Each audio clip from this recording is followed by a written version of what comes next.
Bonjour à tous et bienvenue dans ce nouveau numéro de Questions aux experts, aujourd'hui dédié aux troubles de la thyroïde. C'est l'occasion pour vous, chers abonnés, et uniquement pour vous, de poser toutes vos questions en direct à notre spécialiste. Pour cela, je vous rappelle qu'il vous suffit de les écrire dans l'espace dédié, en bas de votre écran, et de les envoyer. Je les recevrai instantanément sur notre tablette.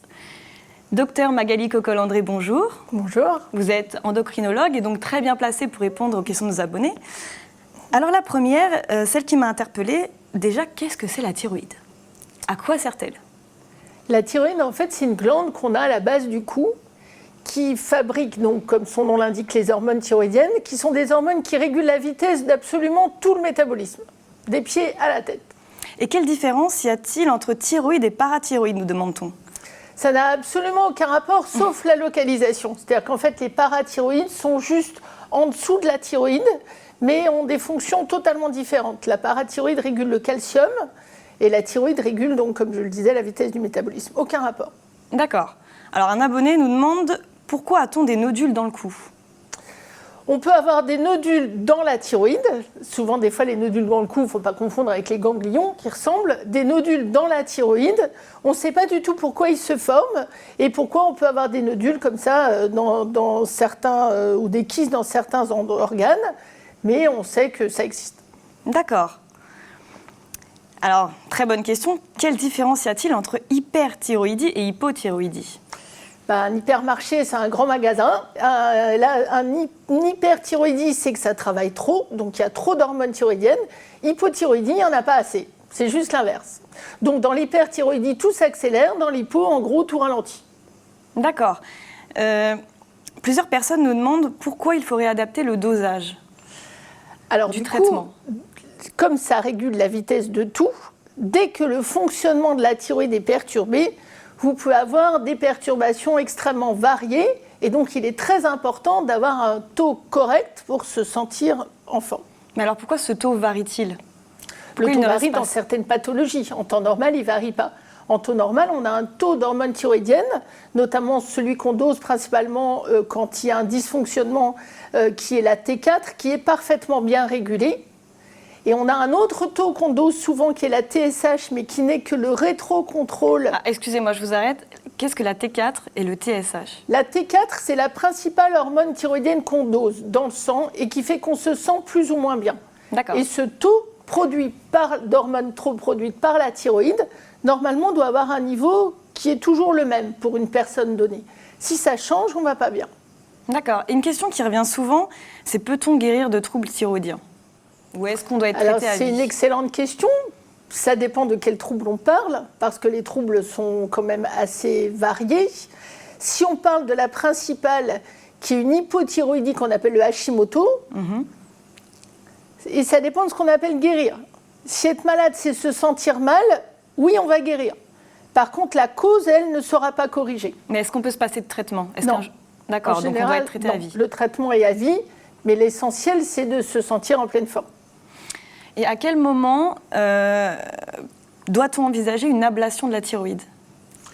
Alors, en cas d'hypothyroïdie et de Hashimoto, je dirais quasiment jamais, sauf quand ça se transforme en cancer de la thyroïde, ce qui est quand même très rare. Mais sinon, on enlève de moins en moins souvent les thyroïdes. On les enlève essentiellement dans les cas de nodules, quand les nodules sont trop gros, c'est-à-dire les nodules, c'est des cellules qui s'organisent toutes seules en petits tas dans la thyroïde. Ça n'a aucun rapport en général avec la fonction de la thyroïde. Et quand ces nodules sont trop gros ou sont suspects, on les enlève. D'accord. On nous demande à l'instant, est-ce qu'on peut retirer une seule partie de la thyroïde? Bien sûr. Quand on a des nodules qui sont trop volumineux ou suspects que d'un côté de la thyroïde, on peut très bien enlever qu'un lobe. La thyroïde, il y a un lobe gauche, un tout petit bout qui passe entre la peau et la trachée qu'on appelle un isthme et un autre lobe. Et on peut très bien faire une lobectomie, donc enlever qu'un bout, une loboisthmectomie ou tout enlever. D'accord. Mais on ne peut pas enlever que le nodule. D'accord. Les troubles de la thyroïde ont-ils une incidence sur le sommeil et l'humeur? Alors je dirais, pour être très simple, les troubles de la thyroïde peuvent avoir un effet sur tout. Comme ça, au moins, ce n'est pas compliqué. Donc, bien évidemment, sur les troubles du sommeil et de l'humeur. Mais dans quel sens? Comment ça peut déranger une personne? Dans quel sens? De toute façon, le sommeil, quand il est perturbé, oui, là, on dort pas. Voilà. Et en général, donc, dans l'hypothyroïdie, qui est quand même de loin la plus fréquente, en général, ça fait des gens hypersensibles, plus irritables, donc qui peuvent pleurer pour des choses qui eux-mêmes leur semblent anodines. On peut se sentir déprimé. Oui, mais c'est pas tout à fait pareil que la dépression. Dans la dépression, vous avez vraiment l'impression que tout va mal. Et que si vous pleurez, c'est parce que rien ne va. Là, c'est différent. Souvent, c'est des gens qui pleurent en se disant « mais quand même, pourquoi je pleure pour ça ?»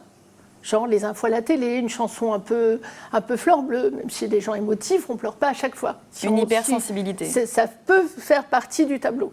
D'accord. Et ça se calme avec le traitement? C'est parfaitement calmé avec le traitement. D'accord. Et bien justement, la question suivante, peut-on faire une dépression à cause de troubles de la thyroïde? Alors on peut parfois, oui, et confondre les signes d'une dépression avec les signes d'une hypothyroïdie, ce qui arrive. Parfois, on a des psychiatres qui nous envoient les gens en nous disant « Franchement, là, on me l'a envoyé pour dépression, mais ce n'est pas tout à fait ça. » Et en effet, c'est une hypothyroïdie.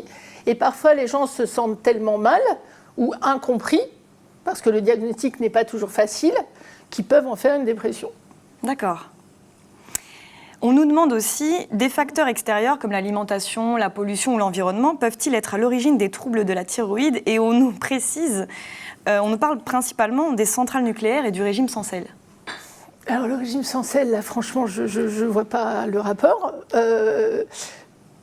Ah si, peut-être, parce que les carences en iode qu'on observait il y a 50 ou 80 ans, avec des gens qui avaient des goitres, surtout dans les régions montagneuses, par carence en iode, ça n'existe plus. Du moins en Europe, ça n'existe plus depuis qu'on a supplémenté le sel en iode. D'accord. Mais un régime sans sel n'a jamais entraîné de goitre. Enfin, il faudrait faire un régime sans sel depuis l'enfance, je ne pense pas que ça existe. Donc ça, non. Par contre, est-ce que l'alimentation peut directement entraîner un problème de thyroïde? Non, jamais. Par contre, ou sauf peut-être des cas très exceptionnels, mais normalement jamais. Par contre, on se pose la question si les perturbateurs endocriniens ne sont pas responsables quand même je dirais quasiment l'explosion, mais vraiment la nette augmentation des dysfonctions thyroïdiennes qu'on observe, nous, tous les jours. Et on note cette explosion à partir de quand? Alors, les chiffres officiels montrent une augmentation des cancers de la thyroïde qui ne correspondent pas à la date de Tchernobyl, qui correspondent à peu près 4 ans avant. Donc déjà, là, voilà où on est la version officielle. Par contre, sur les dysfonctionnements, et ça, on en a plus, mais ce n'est pas vraiment, je dirais, le plus courant, puisque ça reste quand même très rare, c'est les dysfonctions thyroïdiennes qui sont vraiment... Alors malheureusement, on n'a pas les chiffres. Vous avez vu avec le lévothyrox que les chiffres des associations, de la NSM, du gouvernement sont un peu différents, et du laboratoire. Mais on observe de plus en plus de dysfonctions thyroïdiennes, surtout avec des tableaux cliniques qui ne sont pas les mêmes qu'avant. Et là, on suspecte beaucoup les perturbateurs endocriniens. Et qu'est-ce qui peut vous amener à suspecter les perturbateurs Parce que beaucoup de perturbateurs endocriniens interviennent à toute la chaîne de transport des hormones thyroïdiennes. Donc, on pourrait très bien comprendre qu'ils prennent la place des hormones thyroïdiennes. Et finalement, on a des TSH qui... Enfin, le signe habituel, souvent, on ne l'a pas. C'est-à-dire qu'on a des fois maintenant des TSH, le stimulant de là-haut qui reste normal.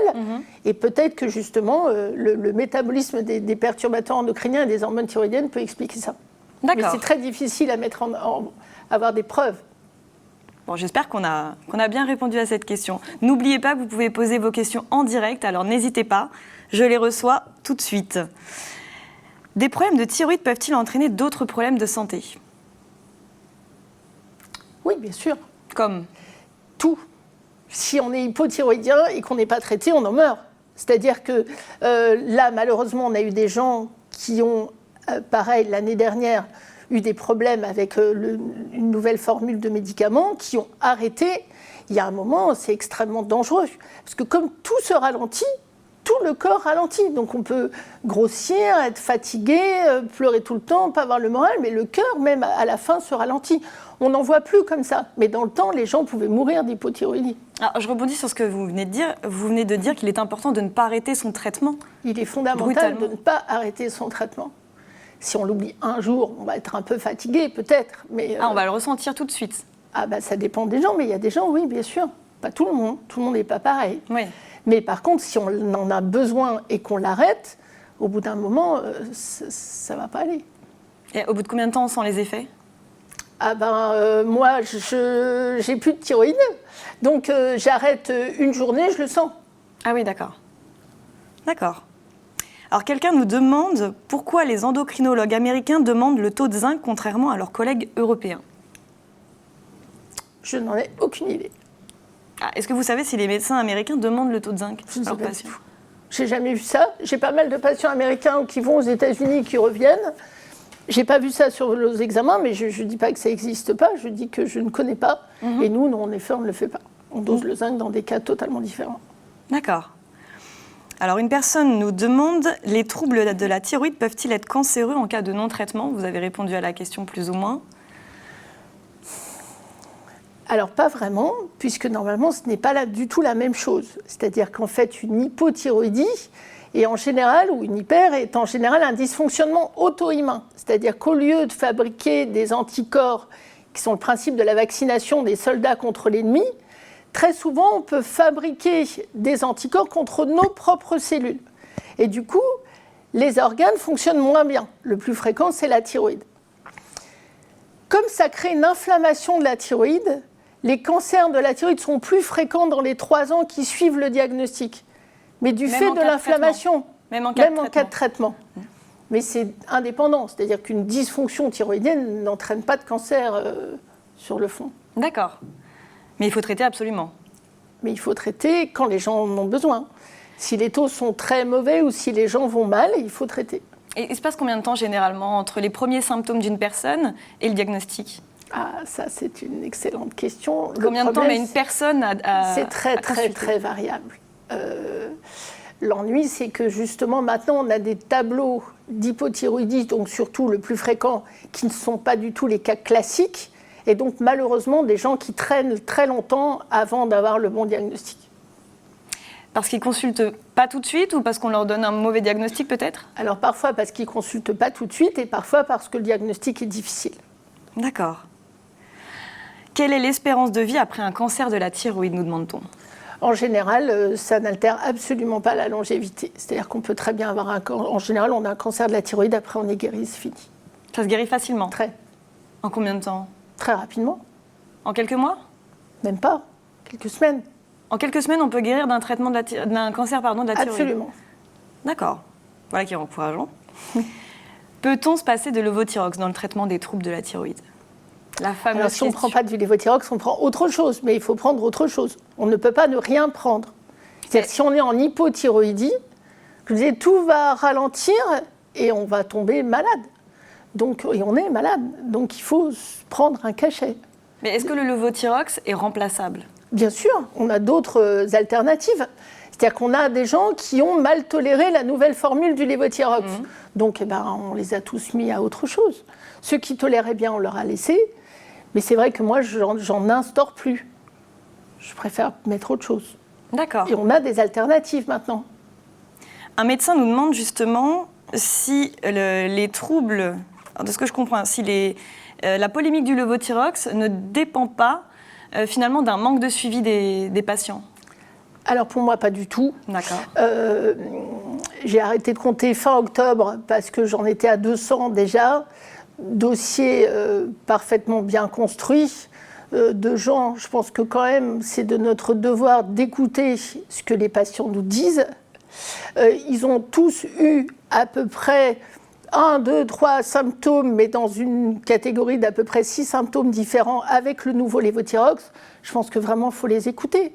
Donc, ce n'était pas un problème de dose. Leur bilan était parfait. Les 200 en question, leurs taux sont exactement les mêmes sous ancien ou sous nouveau Levothyrox. Donc, il y a autre chose. Je n'ai pas la réponse. Je crois que personne ne l'a actuellement. Mais ce n'est pas un problème de dose, mais ils ont mal toléré le nouveau lévothyrox. D'accord, mais en tout cas, on peut rassurer nos abonnés. Ceux qui ne supportent pas le lévothyrox peuvent changer de traitement. Normalement, on les a tous changés. Eh bien, un abonné nous demande si on peut remplacer le lévothyrox par de l'homéopathie. A priori, non. Je connais pas mal d'homéopathes et ils disent tous pareil. C'est très bien dans certaines pathologies, même que la médecine traditionnelle ne prend pas très bien en charge. Mais pour la thyroïde, il n'y a pas d'alternative en homéopathie. D'accord. Il y en a quelques-uns qui prennent de l'iode et on peut aller mieux. Mais à mon avis, ce n'est pas trop une solution parce que la dose n'est pas fixe. Donc il vaut mieux prendre un médicament. Et en plus, quand même, dans tous ces médicaments-là, la molécule active est synthétisée, mais c'est la même molécule que vous avez à l'état naturel. Ce qui est rare en médecine, ce n'est pas comme un médicament étranger. C'est quelque chose que tout le monde a dans le sang. Donc les femmes enceintes, elles continuent pareil. Enfin, il n'y a aucune contre-indication puisque de toute façon, vous en avez à la base. Donc c'est déjà beaucoup. Alors beaucoup de personnes nous parlent du risque héréditaire. Nous sommes 3 frères et sœurs avec des troubles thyroïdiens. Que risquent nos enfants ? Est-ce que c'est héréditaire ? Alors il y a un caractère familial, mais ce n'est pas forcément héréditaire. C'est-à-dire qu'en effet, il y a des familles où il y a plus de troubles auto-immuns, pas seulement de la thyroïde. En fait, on hérite d'un système auto-immun, donc qui fabrique les auto-anticorps qui vont entraîner les dysfonctions thyroïdiennes. C'est un peu comme le groupe Rhésus en plus compliqué. Donc on l'hérite de nos parents. Donc comme on hérite de ce système de nos parents, il y a des familles où il y a plus de dysfonctionnement auto-immun que d'autres. Mais on peut très bien avoir des enfants qui n'ont rien. D'accord. Un mauvais dosage peut-il entraîner des douleurs articulaires ? Oui, absolument. C'est d'ailleurs parfois, c'est rare, mais le tableau de diagnostic, des fois des gens qui ont d'énormes douleurs musculaires, articulaires, sans avoir forcément les autres signes, et c'est lié à une dysthyroïdie, donc oui. Est-ce qu'on peut avoir d'autres problèmes de santé avec un mauvais dosage ? On peut tout avoir. Tout ? Les problèmes de sommeil, d'humeur ? Tout, bien sûr. D'accord. On peut faire une dépression si on a un mauvais dosage ? Avoir un tableau qui peut ressembler, on va dire. C'est un diagnostic différentiel. On peut se sentir déprimé, déprimé, en tout cas. C'est pas exactement pareil, oui. On peut être agressif ? On peut être plus agressif, plus sensible, on peut... Oui, bien sûr, tout à fait, absolument. Ça fait partie du tableau. Et que faire lorsque le traitement entraîne une perte de poids et ou une perte de cheveux ? On voit son docteur et puis on corrige. En général, c'est lié donc au dosage, mais on a eu des gens, donc, notamment avec le nouveau lévothyrox, qui se sont plaints de perte de cheveux. Et là, on a un doute, donc on change. D'accord, on change de médicament, on change de traitement. Moi, en général, j'essaie d'écouter mes patients quand ils me disent quelque chose. Je me dis qu'ils se connaissent mieux que moi, donc je suis là pour les conseiller. Mais est-ce que c'est pas exclu, ouais, parce qu'on a eu tellement de gens qui nous ont dit ça que c'est difficile de croire au hasard quand même. Est-ce que des troubles de la thyroïde peuvent aussi entraîner une prise de poids, s'ils ne sont pas traités ? Tout se ralentit. Donc le corps est comme une chaudière. Si vous la mettez au ralenti, elle va moins brûler le charbon, donc vous allez moins brûler les calories, donc vous allez grossir. Non seulement vous risquez de prendre du poids, mais en plus ça crée un œdème particulier qu'on appelle le myxœdème de l'hypothyroïdie. Donc on est gonflé un peu partout. C'est pas comme quand on grossit parce qu'on aurait trop mangé. Il y a les deux. On brûlera moins les calories et en plus on gonfle. Il y a même des gens dans le temps, dans les hypothyroïdies très sévères, moi j'en ai pas vu souvent, mais j'en ai vu qui devenaient quasiment sourds. C'est-à-dire comme vous pouvez voir la langue, les oreilles qui gonflent. Ça c'est avant le traitement ? Avant le traitement. Donc quand on est bien traité, on est en parfaite santé, comme avant. Et si je prends du poids, je prends un traitement, est-ce que je perds ce poids que j'ai pris ? Alors c'est difficile. Je retrouve la ligne ? Vous ne grossirez plus, mais ils vont malheureusement pas partir tout seuls. Il faudra faire un vrai régime temporaire pour les perdre. D'accord. On nous demande, doit-on adopter un régime alimentaire spécifique pendant le traitement contre l'hypothyroïdie ? Absolument pas. Et l'hyperthyroïdie ? Non plus. On mange comme on veut ? On mange ce qu'on veut ? Ce qu'on veut. Parfois, il y a certains Asiatiques qui mangent énormément d'algues, notamment d'algues fraîches, qui peuvent changer un peu le fonctionnement de la thyroïde. Mais hormis ce cas très exceptionnel en Europe, on mange ce qu'on veut. Et si on mange japonais de temps en temps ? Rien. Pas de risque. Aucun problème. Il n'y a pas de conseil alimentaire particulier dans ce cas-là. D'accord. Est-ce que les troubles de la thyroïde peuvent entraîner une baisse de libido? Oui. Tout, oui. Et un Le mauvais trouble de la dosage? thyroïde peut absolument tout entraîner. Donc oui, bien sûr. Déjà, quand on est fatigué, en général, la libido n'est pas au meilleur de sa forme. Mais ça peut aussi jouer sur l'envie, le désir, absolument. D'accord. Une douleur et une légère grosseur dans le cou, est-ce forcément le signe de problème de thyroïde? Très bonne question. Ça dépend où dans le cou. Si c'est là, non, puisque la thyroïde, c'est vraiment bas. Ici, c'est d'accord. là. Hein. Ouais. Donc à ce moment-là, en général, oui, il faut voir son médecin et faire une échographie. Mais ça peut être le signe de troubles thyroïdiens. ça peut, non, plutôt de nodules dans ces cas-là. Les troubles thyroïdiens ne font pas de boules. C'est pas lié. Les nodules et la dysfonction thyroïdienne, sauf cas exceptionnel, c'est deux choses qui n'ont aucun lien, qui sont totalement différents. Les nodules, c'est des cellules qui se mettent en petit tas dans la thyroïde, qu'on surveille, et les dysfonctions thyroïdiennes, c'est un trouble auto-immun. Ça n'a en général aucun rapport. Donc quand on a une petite boule, c'est en général un nodule, enfin ou autre chose. Mais si c'est la thyroïde, c'est un nodule qui peut grossir d'un coup. Dans ce cas-là, on va faire une échographie pour voir de quoi il s'agit. D'accord. Et enfin, dernière question, les traitements des troubles de la thyroïde sont-ils parfois incompatibles avec des traitements de maladies chroniques? Jamais, puisque on a tous la même chose dans le sang. Donc, jamais. Il n'y a aucune contre-indication. Magali Cocolle-André, merci beaucoup d'avoir Merci répondu à vous. aux questions de nos abonnés. Merci. Cette émission est maintenant terminée. Vous pourrez la retrouver dès demain sur notre page Facebook Pourquoi Docteur et dès samedi sur le site et l'application Pourquoi Docteur. Quant à moi, je vous retrouve mercredi 17 octobre pour un prochain numéro de Questions aux experts. Portez-vous bien.